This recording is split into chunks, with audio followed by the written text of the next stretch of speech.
ఆత్మానంద స్వరూపులైన ముక్తిపదం channel ప్రేక్షకులకు నమస్కారం. ఈరోజు చర్చించుకోబోయేటువంటి అంశం క్రియాయోగలో క్రియ చేసేటప్పుడు ప్రాణాయామ చేసేటప్పుడు జరిగేటువంటి విషయాలు, ఇంకా కుండలిని అవేకనింగ్ అవటానికి ఉపయోగించేటువంటి రకరకాలైనటువంటి పద్ధతులు. ముందుగా చాలామంది అడిగే క్వశ్చన్ ఏంటంటే, కేచరి ముద్ర అనేది సాధనలో ఎప్పుడు పెడతాము అనేటువంటి విషయం అడుగుతున్నారు. యాక్చువల్గా కేచరి పడ్డ తర్వాత సాధన ప్రారంభించినటువంటి స్టార్టింగ్ నుంచి ఎండింగ్ వరకు, అంటే కేచరి పెట్టే ప్రాణాయామం చేస్తాం. ఇక్కడ ఏంటంటే ఈ కేచరి అనేది ఇంతే ఉంటుంది. కేచరి గురించే ప్రాణాయామం చేయాలి. కానీ కేచరి అనేది స్టార్టింగ్లో పడని వాళ్ళు నాలిక అనేది పైకి పెట్టి ప్రాణాయామం చేయమని చెప్తారు. నాలికని పైకి ఉంచి అర్ధ కేచరిలో ఉంచి ప్రాణాయామం చేయమంటారు. కానీ వన్స్ కేచరి పడ్డ తర్వాత ఖచ్చితంగా కేచరిలో ఉండే ప్రాణాయామం ప్రాక్టీస్ చేయాలి. ఇది చాలా కష్టంగా ఉంటుంది. ఎందుకంటే మనకి ఇక్కడ నాలిక కేచరిలో ఇలా పెట్టినప్పుడు ఇక్కడ ముక్కు రంధ్రాలు నుంచి గాలి వచ్చినప్పుడు గాలి ఆగిపోతుంది. మనకి కేచరిలో పెట్టినప్పుడు చాలా వరకు గాలి ఆగిపోతే ఈ కేచరిలో పెట్టి ప్రాణాయామం చేయటం అంటే గాలి ఎంతవరకు లోపలికి వస్తుంది. కాబట్టి ఇది చాలా కష్టతరంగా ఉంటుంది. అది చాలా ప్రాక్టీస్ కావాలి. ఇంకొకటి ఏంటంటే, మన కేచరి పెట్టిన తర్వాత ఈ గొంతు దగ్గర ఒక అడ్డులాగా ఏర్పడుతుంది ఈ గాలి ఆగటానికి. కాబట్టి ఈ గొంతుతో ప్రాణాయామం చేయటం కూడా చాలా కష్టంగా ఉంటుంది, అంతర్ముఖ ప్రాణాయామం. దీంతో పాటు యాడ్ చేసేటువంటి విషయాలు ఏంటంటే, కేచరితో పాటు ముఖ్యంగా మనం ప్రాణాయామ చేసేటప్పుడు ప్రాణవాయువుని అపానవాయువులో, అపానవాయువుని ప్రాణవాయువులో విలీనం చేస్తాం. దీన్ని ఏమంటామంటే మన అబ్డామిన్ ద్వారా ప్రాణాయామం చేస్తాం. ఈ అబ్డామినల్ ద్వారా ప్రాణాయామం చేసేటప్పుడు ఇది అంతర్ముఖ ప్రాణాయామం అంటారు. దీనికి జోడించేది ఏంటంటే, చక్రాస్లో చక్రాస్తో పాటుగా మీ ఎనర్జీని, ఫ్లోని మీ వెన్ను ద్వారా కూడా ప్రాణాయామం అనేది జరగాలి.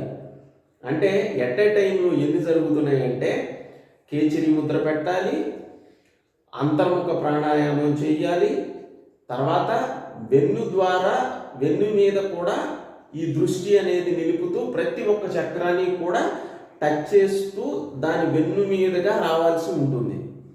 అయితే ఇలా వచ్చేటప్పుడు మనకి దీంట్లో రకరకాలైనటువంటి పద్ధతులు ఉన్నాయి. ఆ పద్ధతుల గురించి తర్వాత చెప్పుకుందాం. ఈ అన్నీ ఒకేసారి చేయటం సాధ్యమా? అసలు చాలా కష్టసాధ్యమైనటువంటి విషయం ఏంటంటే, ఇన్ని ప్రక్రియలు ఒకేసారి చేయటం సాధ్యమా అనేది ఒక ప్రశ్న.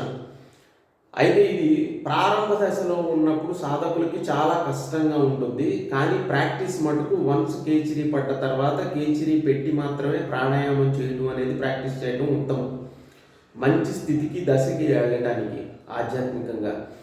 అయితే మనం ఒక బండి నడిపేటప్పుడు ఒక పక్కన ఎక్సలేటర్ వేయాలి, ఒక పక్కన బ్రేక్ వేయాలి, ఒక పక్కన క్లచ్ పట్టుకోవాలి. ఈ అన్ని ప్రక్రియలు కూడా ఒకేసారి బ్రెయిన్తో ఆపరేట్ చేయగలుగుతున్నాం. ఏది ఎప్పుడు అవసరమో ఏది చూసుకొని చేయగలుగుతున్నాం. అలాగా ఒక సాధనలో ఎక్స్పీరియన్స్ వచ్చిన తర్వాత మనం కూడా అదే స్థితిలో ఏది ఎప్పుడు చేయాలి, ఎలా చేయాలి అనేది అన్నీ కలిపి ఒకేసారి ఎలా చేయాలి అనేది కూడా అనుభవంలో తెలుస్తుంది. ఓకేనా?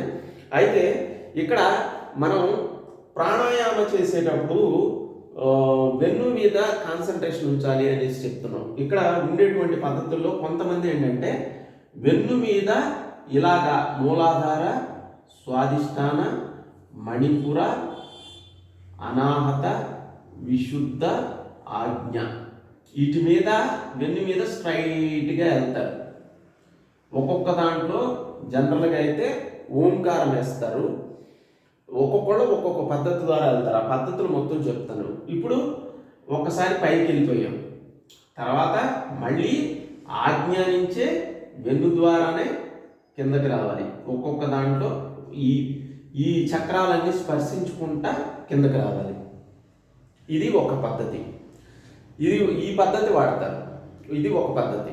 ఇక రెండో పద్ధతి, మనకి చక్రాస్ ముందల ఉన్నాయి, వెనకాల ఉన్నాయి.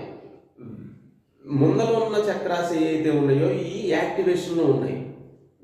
అంటే ఈ ముందల ఉన్న చక్రాలు యాక్టివేషన్లో అంటే ఏంటంటే, మనకి శక్తికి సంబంధించి మూలాధార చక్ర, కామానికి సంబంధించి, క్రియేటివిటీకి సంబంధించి స్వాదిష్టాన చక్ర, మణిపుర చక్ర ఆకలిని అంటే ఆహారాన్ని తీసుకోవడానికి, దాన్ని డైజెస్ట్ చేసుకోవడానికి, దాంట్లో ఉన్న సారాన్ని అబ్జార్బ్ చేసుకోవడానికి, ఇంకా అనాహత చక్ర ప్రేమతత్వానికి, ఇలాగా రకరకాల చక్రాలు ముందలే మటుకు మనకి యాక్టివేట్ అయినట్టుగా తెలుస్తుంది. కానీ వెనకాల ఉన్నటువంటి చక్రాలు అవి యాక్టివేషన్లో లేవు. మనం యాక్టివేట్ చేసేది ఇప్పుడు ఆ చక్రాలు అనమాట. కాబట్టి ఇక్కడ జరిగేది ఏంటంటే, ఇంకొక పద్ధతిలో ఏం చేస్తారంటే, అయితే ఈ కొన్ని పద్ధతుల్లో సహస్రాల మీదకి, కొన్ని పద్ధతుల్లో సహస్రాల మీదకి వెళ్ళరు, కొన్ని పద్ధతుల్లో సహస్రాల మీదుగా కూడా వస్తారు ఆజ్ఞాచక్ర. ఓకే, ఇంకో పద్ధతిలో ఎలా ఉంటుందంటే, మనకి మూలాధార, స్వాదిష్టాన, మణిపుర, అనాహత, విశుద్ధి, ఆజ్ఞ, తర్వాత సహస్రార.